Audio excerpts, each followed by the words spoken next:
سلام و عرض ادب و احترام و ارادت. اومدیم با یه ویدیویی که اگه بخوای یکم بهش فکر کنی احتمالاً برات کاملا ترسناک بشه.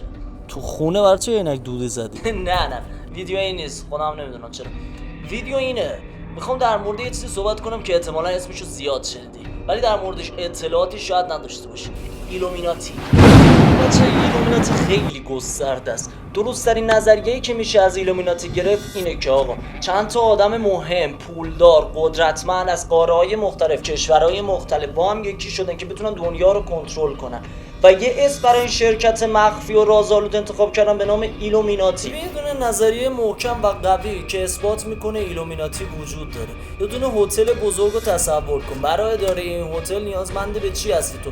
نیازمند به قدرت، آدمایی مثل آشپز، پرسنل، مدیریت، هزار تا چیز روی کنار هم بچینی تا اون هتل خوب کار در بیاد.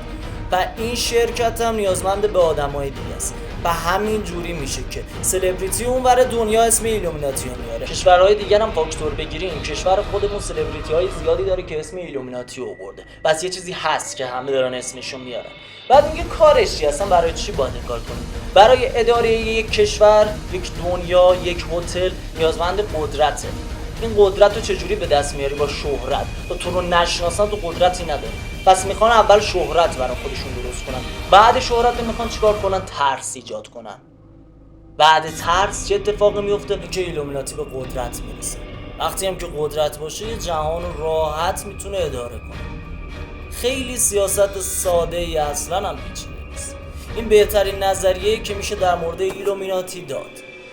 حالا شما اگه اطلاعات بیشتری دارین زیر همین پست کامنت کنین که بیشتر در موردش بدونین.